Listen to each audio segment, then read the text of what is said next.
Basic amenities or basic needs of life, they say, food, shelter, and clothing. The matter of shelter has been a major discourse in Nigeria, especially with the housing deficit that some say is 17 million and some others say is 21 to 28 million. That matter of statistics and records is a question that's begging for answers. Nigeria's different governments have tried at several times to do or provide what some will say essential housing. Growing up, we heard of things like the federal housing estate and the state housing estate.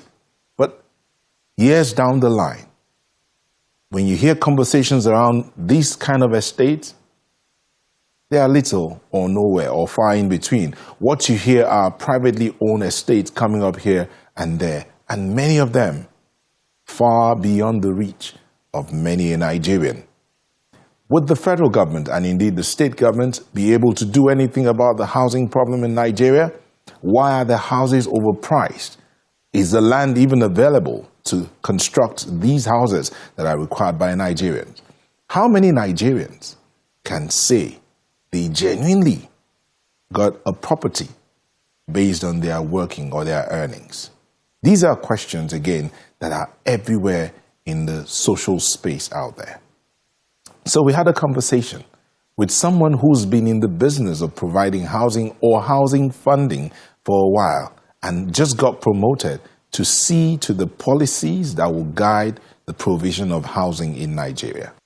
Newsnight sat down for a conversation with the Minister of Housing and Urban Development, architect Ahmed Dangiwa. He spoke to us about the plans of government to see that housing, affordable housing, is provided for all Nigerians.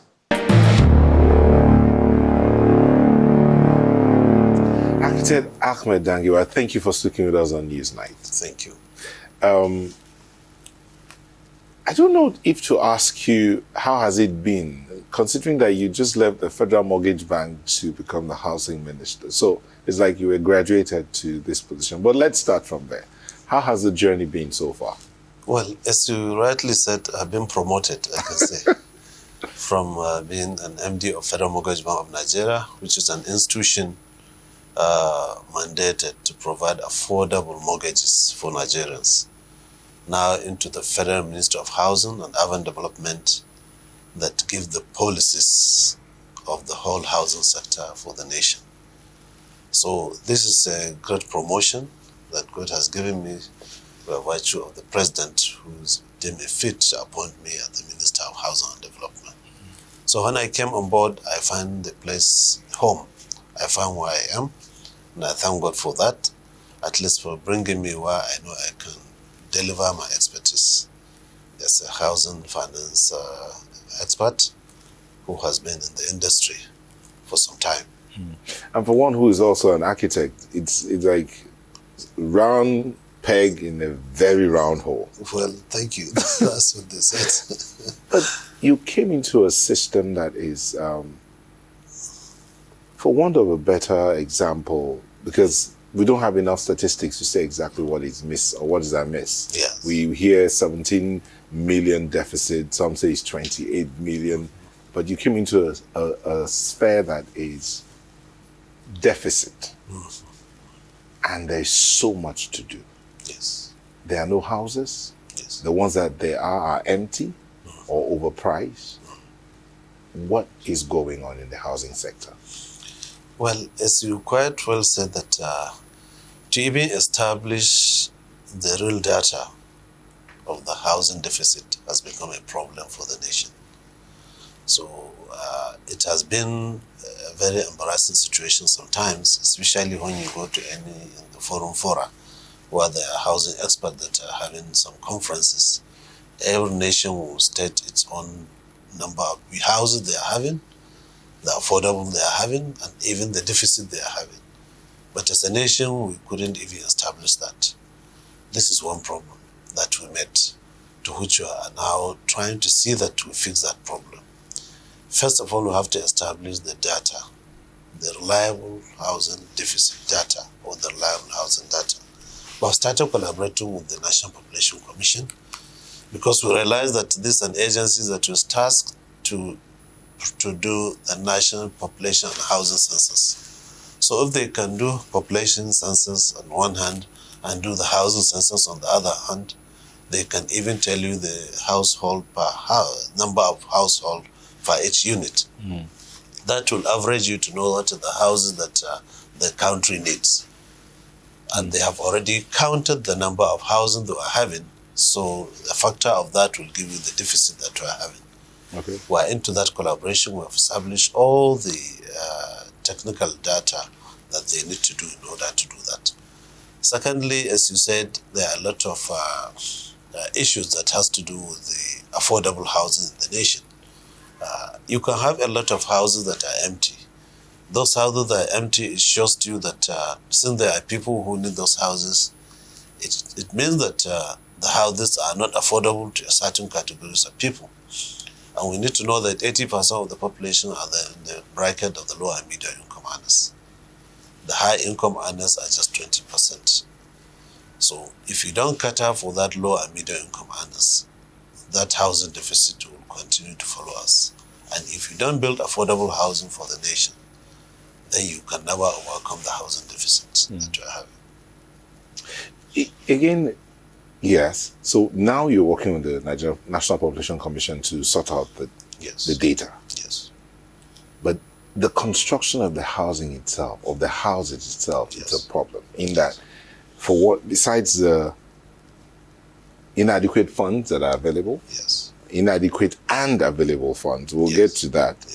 The matter of land is a problem.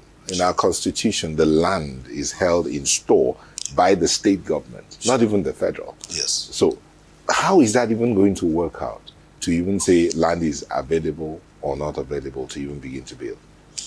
As you quite well know that, or says that land is in the custody of the state governors.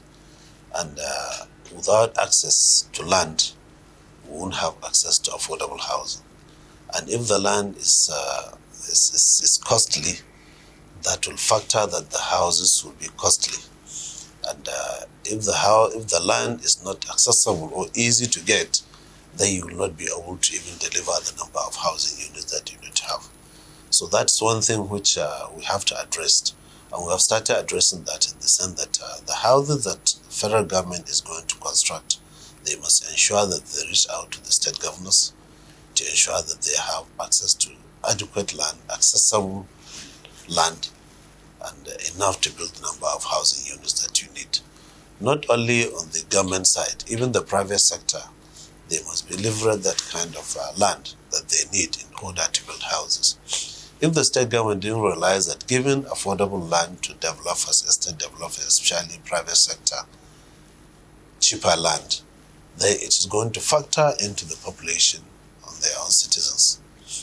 That's why we have been encouraging state governments to do that. We just organized the National Council of Lands, Housing and Urban Development in Kaduna last November. In that, we invited all the commissioners of lands and the permanent secretaries. And this is what we told them. Make sure and ensure that land becomes more accessible and affordable to all the private developers and even to all the government institutions in order for us to have affordable number of housing to be delivered to the nation. So this one has gone far to them. Even the National Housing Program or the Renewed Hope Estates and Cities we are going to develop, or we have started developing, we just did that. We wrote letters to all the state governors nationwide to give us so number of hectares that could be available for us, and it should be very accessible. Because in most cases you find that if they are given land, when the federal government demand for land or an estate developer, the state government will go to an obscure location and give you that land. Thinking that since you are taking development there, you'll also do the access road or the infrastructure into those locations. Not knowing that any access road that a private developer built is going to factor on the cost of the houses, and the houses will not be affordable to the people. So that's what we have to ensure that they come into terms with all the commissioners and the permanent secretaries, and even directors of land nationwide. This is what we are able to relate to them. And they have taken that, I think, because currently we have started getting land in over 10 states of the Federation. To the 12 states we are going to embark on the houses within the couple of months. You're talking about the federal government's plans to build houses. Yeah. I think you're talking about 1,000 houses or more per year. Yes. But let's step back a bit. Growing up, we had the federal housing estates. Yes. And the state housing estates. Yes. Meaning that the federal government built some. Yes. And the state government built some. What changed?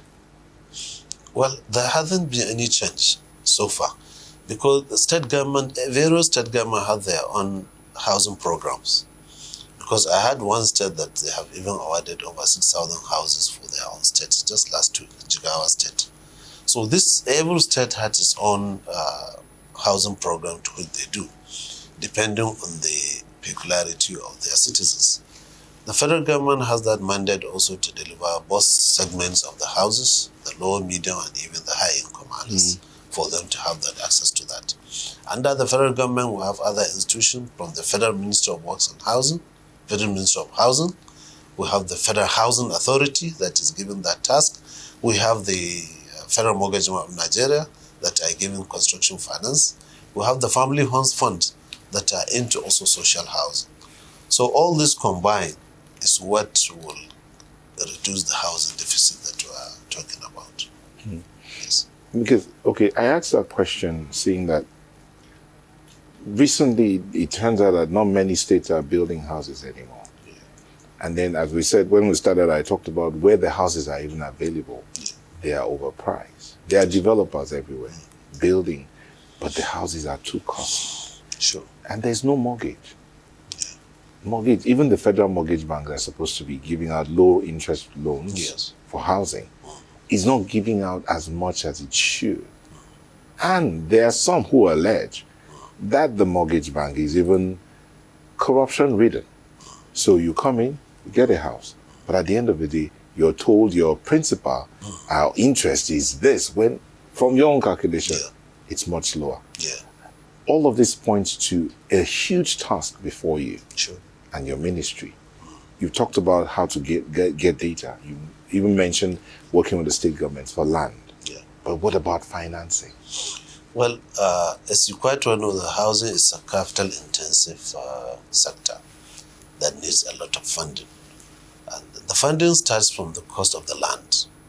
If the land is made affordable, as I said earlier, the cost of the housings will be affordable. The second one is access to finance, construction finance. Most of the developers or private sector, if they want to build houses who are majorly into housing construction, you'll find that apart from the cost of land, they go into construction finance. They approach mostly commercial banks and they get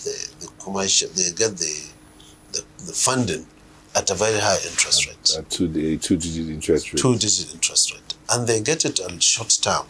You should pay within maximum 5 years. No commercial bank can give you a loan more than 5 years, up to 10 years. So these are some of the issues that we have to look at. But what the government did was the creation of the Federal Mortgage Bank, which they created that estate development loans through Cooperative Development Loan, whereby construction finance can be given a single-digit interest rate, at the same time could be given over a long-term period. What the Federal Mortgage Bank does was that they give developers construction loan at 9.5% to build houses and pay after construction. How do they pay? They get the off-takers and create mortgages to which the Federal Mortgage Bank take over the mortgages and pay over the next period of maximum of 30 years. So these are some of the ways you can even reduce that kind of thing. But as you quite well know that even the Federal Mortgage Bank of Nigeria has its own problems. The problem, first and foremost, is that of capitalization. The bank has not been capitalized. It's only under 5 billion capitalization currently. And they are struggling to be capitalized, to which as a ministry under our reform initiatives, we are trying to look at the NHF Act, the Federal Mortgage Establishment Act, to see how can we now recapitalize the bank to the tune of minimum of 500 billion naira for it to perform optimally and give more mortgages, both housing mortgages and construction finance to developers and upscale the production of houses in the country. These are some of the issues that we're doing, and that's the essence of establishing the reform task teams, which were just inaugurated on the 16th of January this year, and they have started working on it. We want them to look at the whole housing finance institutions, not only housing finance, all housing institutions, the Federal Mortgage Manager, the Federal Housing Authority, even the Family Homes Fund. How could they optimize their performance to ensure that Nigerians get better service and more houses are delivered to Nigerians? But would it get to the point where one on minimum wage can afford a house? How long would it take to get to that point? Well, that is the essence of that affordability. In fact, affordability is what 33% of your earning, monthly earning, can procure for you within the remaining months of service that you are having. If you have 10 years, so within 120 months, 1/3 of your earning times 120 months, that is your own affordability. And the cost of construction is getting higher, the earnings is low. So that is how it is. You have to devise other means of ensuring that you create affordable housing for Nigerians. First, what we did as a ministry, and then we tasked other agencies under the ministry, is to see that you create organic designs so that houses can transmit from 1 bedroom to a 2-bedroom. From a 2-bedroom can become a 3-bedroom by adding 2 or 3 walls into it. As your family grows or as your earning grows. That is one way of doing that. And we tried as much as possible to reduce even some of the specifications of the buildings that are not very essential. At least to get a home over, or a roof over your head for Nigerians to live in. Later, when your earnings grows, you can start putting more specifications. You can expand it if you want. Expand it as you want it. He talked about the National Land Commission. Would that be a federal government commission or a commission that involves all the states? And at what point do we now say, okay, this is a democracy, where every state is more or less independent of the federal? So yes. Where would there be that line drawn? That committee is under the responsibility of telling us how to even establish the National Land Commission. The National Land Commission, of course, the state government must be in that committee. So it could just be like the asset sharing committee, where all the other state governors have to now send a representative into that National Land Commission so as to discuss issues. We have to escalate it even to the local governments, whereby land use allocation committees has to be established in every local government for that to happen.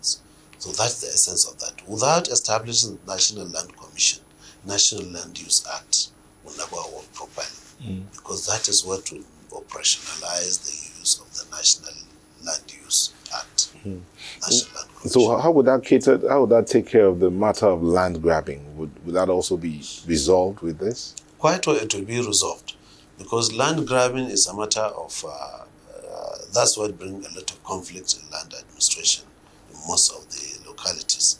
You find that with the Land Use Allocation Committee in local governments, all land belongs to the state governments. And wherever you see land, it belongs to a particular local government. So every local government has a Land Use Allocation Committee that is answerable to the State Land Commission, that is also answerable to the National Land Commission, where the representatives of the states are also represented there. You know, Honorable Minister, this matter of land is really dicey, because in some communities they tell you this land has belonged to my family for the last 100 years. I don't understand what you're talking about. This land use to them is nonsense. Yeah. So the balance between the traditionally owned lands and government owned lands, this is the matter that this committee and your team would have to deal with. Yes. Is that being considered already? It's being considered also in that some of the terms are referenced within that land commission, especially to look at the customary land.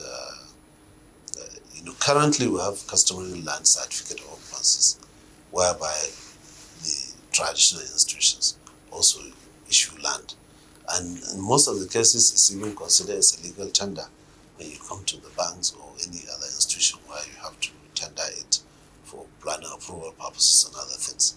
So this is what they need to streamline and come up with a report that will be acceptable, because honestly speaking, that committee has a lot of task to deliver. Honorable Minister, honestly, I do not envy you. Your task, your assignment is a huge one, and one that you will need everybody to come in to help to see that it is done, next to security. Because where there is no housing, you're sure there will be that matter of insecurity. But let's use the FCT for instance. Recently, there have been some demolitions in some spaces and of some shanties. Yes. And then one begins to wonder, those people considered a threat to society who have lived in those shanties, where do they go to? And these shanties / slums spread across the country. Yeah. Are they part of those you're going to be providing housing for? Well, we have the National Social Housing Fund that we have also about to establish.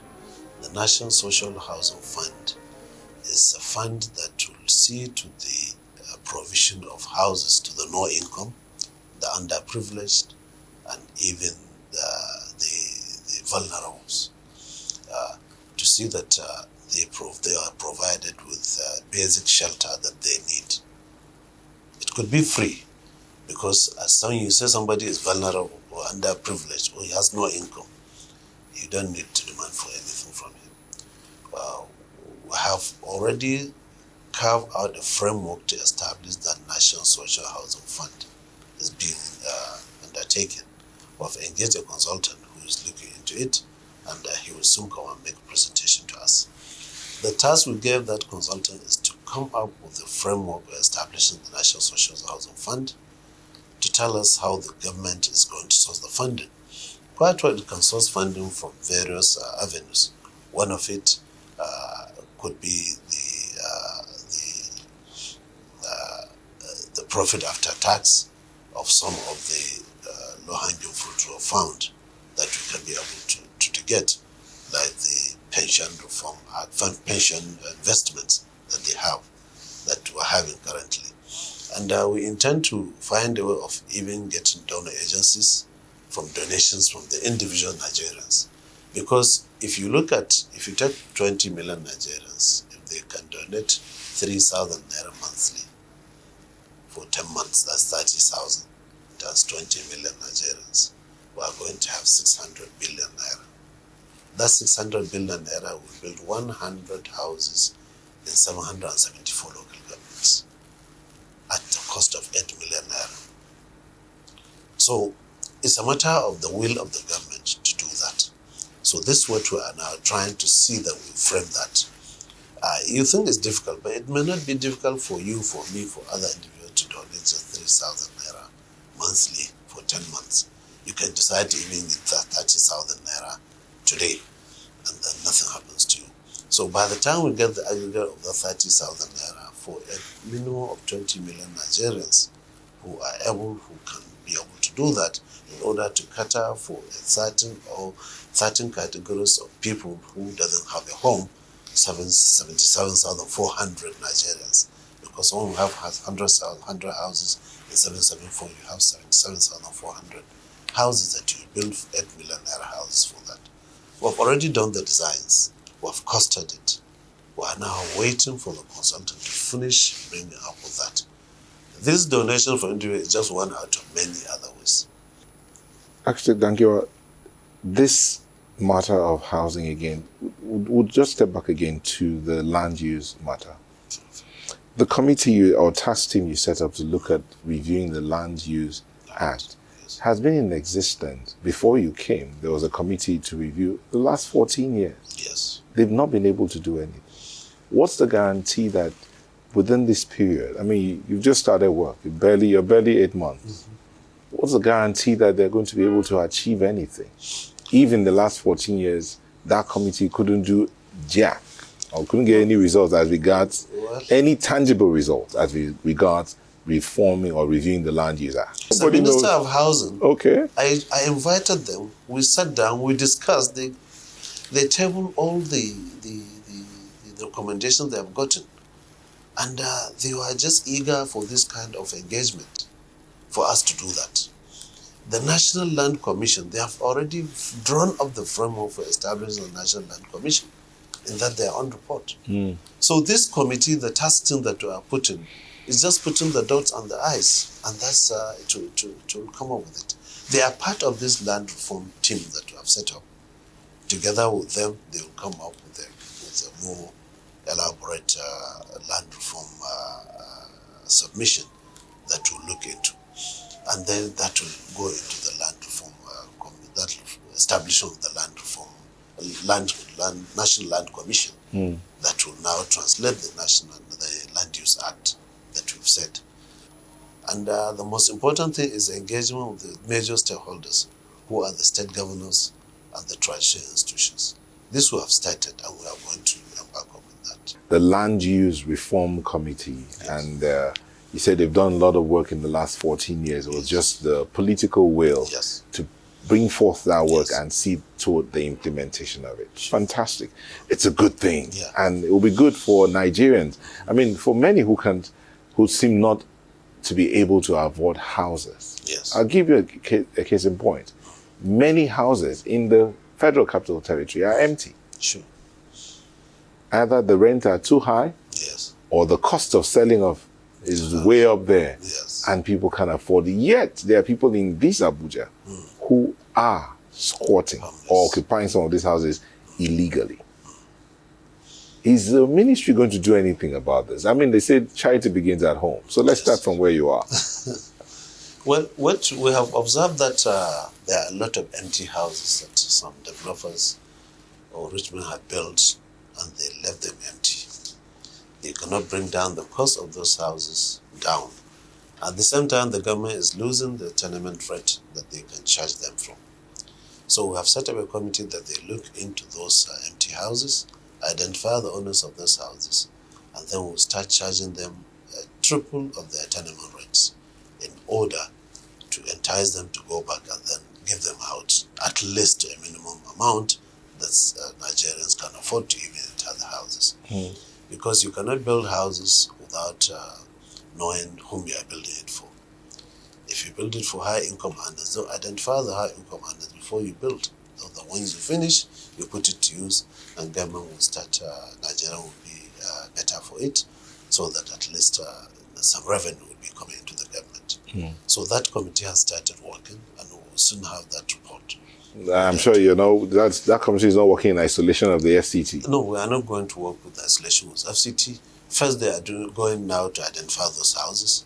Then we'll sit down together with the FCT and then map out that strategy. But we have already marked that triple of the amount of the tenement that is being charged. Those owners of those houses must pay for that. Wow. Yes. Wow.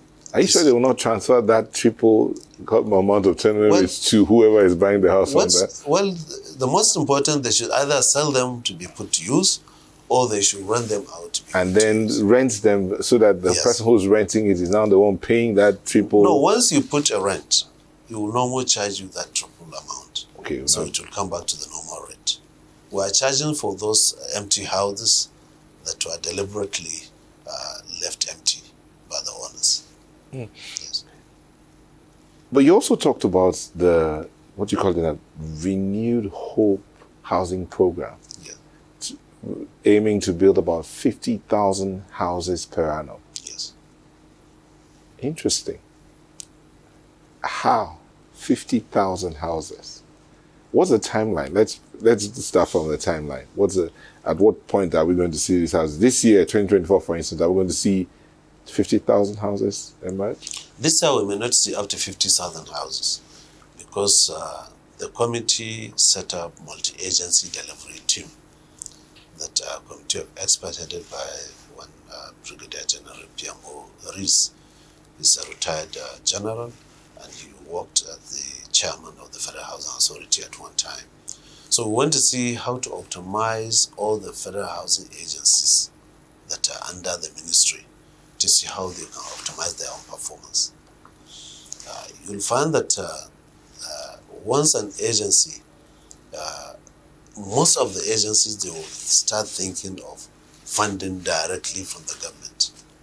So you can't just depend on the government funding if you want to achieve that. You have to leverage on other sources of delivery, which we have just started.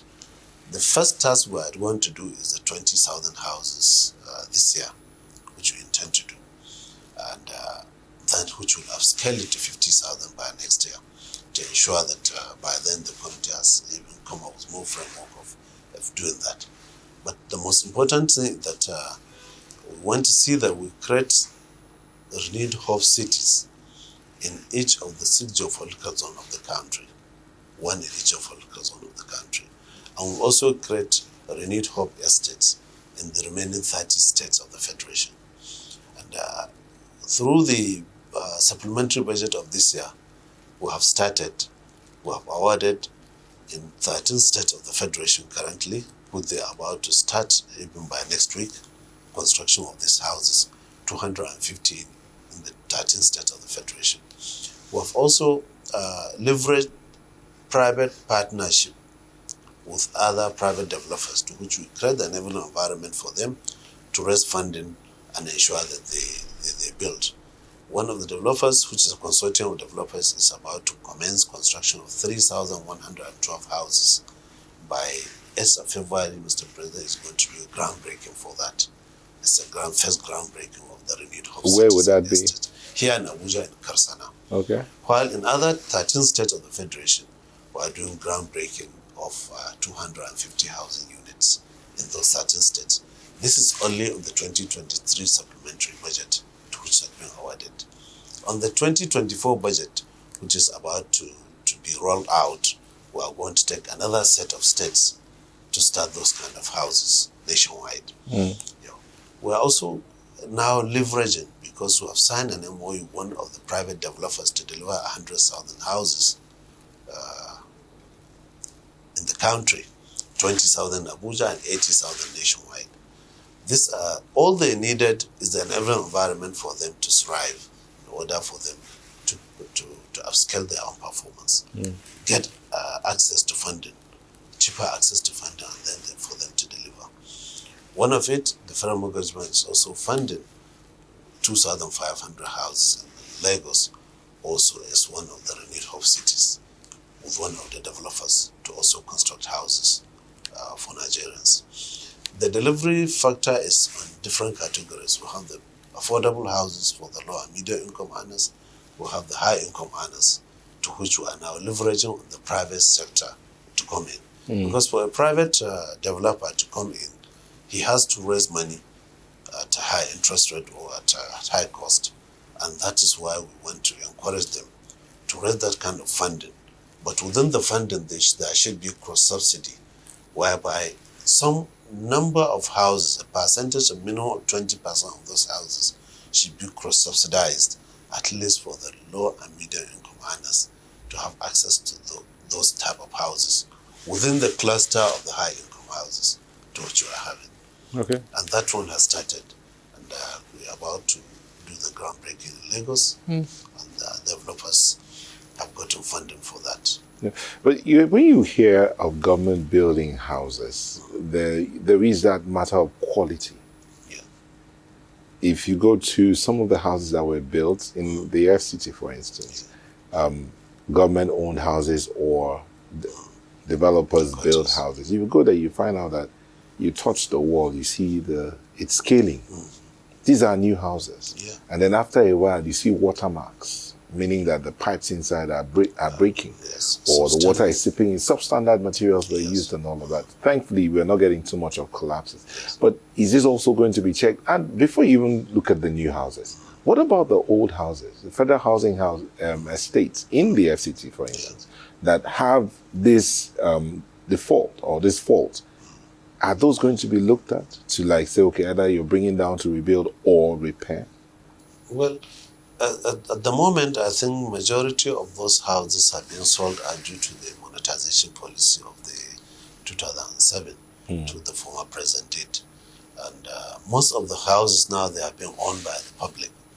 But I want to assure you that with the new management that we are having, and with the Ministry of Housing that has been separated from that of Works, the professionals in the Ministry of Housing are being sensitized and are being trained and ensuring that they do a thorough supervision of their houses. And also is being headed by an architect who will ensure that together that the houses that we are going to build, they stand the test of time. They will ensure that they are well supervised. We have state controllers in every state of the Federation, state controllers of housing, who will be tasked with the responsibility of that. That's why we're not even going to engage any consultant to supervise our projects, because we know the bunch of professions that we are having in this ministry will be able to deliver quality houses for Nigerians. It's a matter of ensuring that substandard materials are not used, ensuring that quality work based on specifications ensured to be used, and the political will should be there to do that. No, you just said here now, no consultants will be brought in for any of these projects. Yes. Because indeed, yes, the civil service has some of the best brains in this country. We have over 140 architects in this ministry. So, apart from the quantity surveyors, over 60, we have over and the engineers and all of that.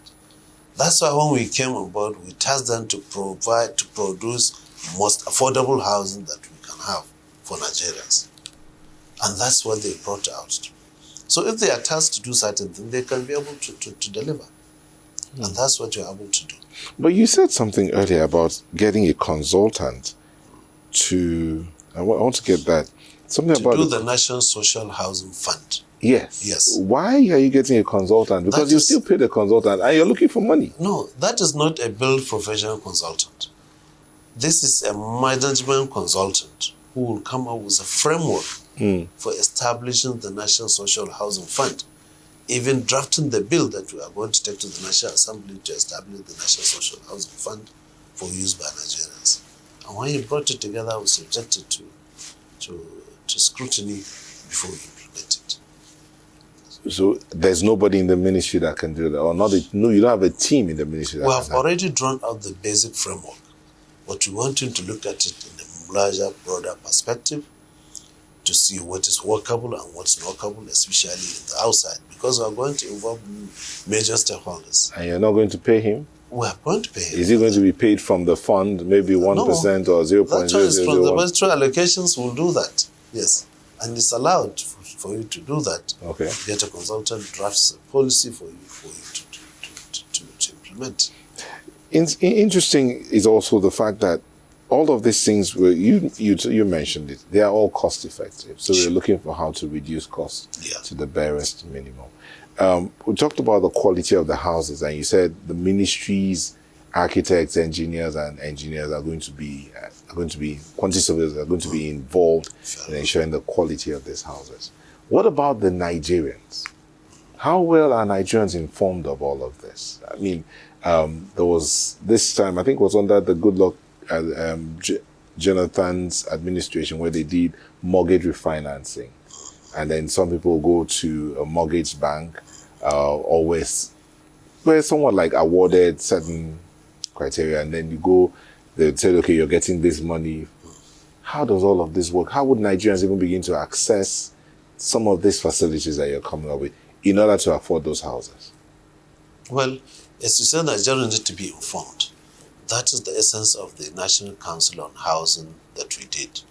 And that National Council on Housing, Land, Housing, Urban Development, which we did in Abuja early December, were able to bring in all the stakeholders that need to know this. The state governments, commissioners of lands and housing, the permanent secretaries, commissioners of lands and housings, also the directors of housing and lands in all the state governments. We have to now bring them closer and then ensure that whatever will come looking for from them, they make it available for us for the benefit of their own citizens, not for anything. We even emphasize that this project will be based on first come, first serve. If you're able to give a better land, we'll now take up your estate. Even if he gave us land, the land is not accessible. We'll move to the next step that is giving us that kind of land. In that council meeting, we invited all the professional bodies that needs to be there, the architect, the engineer, the quantity surveyor, the surveyors, the land surveyors. All of them were there. We even invited some of the traditional rulers that need to come on board to ensure that we sensitize the public on that. And these are the kind of program that we are doing to ensure that Nigerians knows about this. We brought in all the housing institutions that are under the ministry, even though that are not under the ministry, like Family Bonds Fund, the Federal Housing Authority, the Federal Mortgage Fund of Nigeria. They are all involved in this kind of meeting, to which their engagement with the public and our own engagement will add to the public enlightenment that we need. Yes. That's why I asked how well Nigerians will be informed or are informed about this. Is the matter, for instance, of the Federal Mortgage Bank. Is it possible for a Nigerian to just get up and say, okay, I'm going to the Federal Mortgage Bank, I'm going to open an account, and I'm going to go through the process? Or is it just for the government workers? How would that even benefit the individual Nigerians who may not necessarily be working for anybody? And then the National Housing Fund. Some companies have not been remitting, have not been doing the deductions. Some have been doing deductions from their employees' accounts, but they are not remitting to the National Housing Fund. Yes. No, the time I was there, honestly speaking, I was faced with those kind of challenges, and we were able to overcome that in many ways. Initially, the National Housing Fund is being only the government institutions are remitting the fund. Nigerian doesn't even know that it belongs to all Nigerians, because the act said that every Nigerian earning so amount of money should contribute 2.5% of his minimum wage into the fund. So when it says every Nigerian, doesn't only propose it to only the government institutions. That's why the time we were there, we created the informal sector mortgage loans. Those in the informal sector should be able to access the mortgage loans in order for them to do that. And many projects were created, from the home renovation loans to individual construction loans to cooperative housing development loan. That cooperative housing development is made purposely for the informal sector, because most of the cooperative society, you find that they belong to the informal sector. And they do have an organized assembly whereby they can decide what they want for their own members. And that's why we created that cooperative housing development loan. And we ensure that the mortgages, the equity contribution of the mortgages are reduced further. Because when we can find that equity that you have to give are some of the hindrance to the mortgages. So we reduce anything below 5 million to 0%, anything above 5 million to 10%. Even at that, we realize that some Nigerians cannot even access the mortgages. So we created the rent to own, whereby you don't have to pay any equity. You just get the form. You have seen a house you want that was built by the mortgage bank. You go to the branch, meet the branch manager. You have seen a house, so places you want to own it through the rent to own. So all they need to do to ask what is your earnings and factor it and see whether you can pay within the next 30 years or before you reach 60 years. If you can do that, then they give you the form you fill, and then the keys are given to you. They start deduction, or you start paying either monthly or quarterly or even annually for you to own that house. That product is there. When we started at 9%. We realized that many Nigerians cannot even afford it. We brought it down to 7%. The 6% is the mortgage. 1% is an insurance cover should in case the house natural disaster. The insurance company will now pay back for the cost of the house or for the cost of that damage that has occurred. So the informal sector are well catered for, especially in the rent-to-own mortgage. And the cooperative society's mortgage loans is there. The time I was there, we were able to give up to 160 cooperative societies. We had built over 5,000 houses for cooperative societies that were able to access those kind of mortgages. Yes. It needs more sensitizations for Nigerians to know that such products exist. And that's what we are about to commence. And how quick, again, I asked what timelines do we have for all of this? Nigerians can't wait to get the dividends of democracy. Now, with the 8 weeks, we are giving these committees to come up with the reforms of the housing institutions, multi-agency delivery team, the land reform team, and also the building material manufacturing task team that we have given, building material manufacturing hubs task team that we are given. They are all given 8 weeks to deliver their own reports. And after that, I think we are good to start. 8 weeks here being April, thereabout, because 16th of January, we're looking at February, March. So April, first week in April. You one of those teams you talked about, the building materials manufacturing team. Yes. We have building materials in this country. Sure. But they are not sometimes used adequately for the building. But you want to begin to get to manufacture some of these materials in country.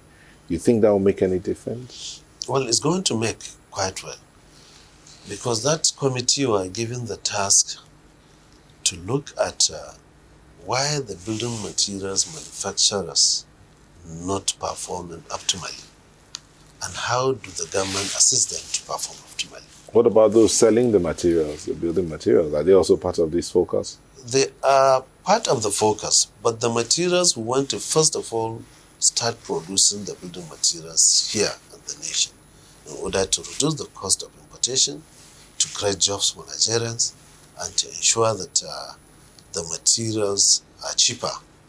At the end of the day, the cost of housing will come down. So that is the basic focus of it. And we intend to establish them in each of the 6 geopolitical zones of the country. A feasibility study has to be done to identify within that cluster of a geopolitical zone which of the states has a better location in terms of all other variables that you need to look at. So that building material manufacturing hub will be established there. So that the state within that cluster, they don't need to even go further away to buy their own material, they buy it there. And that's what we intend to do. Yes. Thank you so much. Thank you. Thank you, sir. Thank you.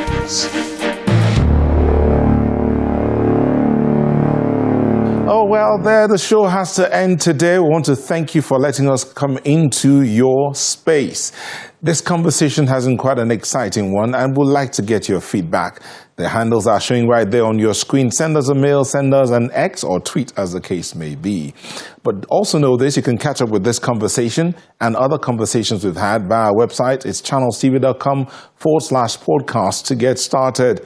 Till we come your way again with another edition of the program Newsnight, it's goodbye.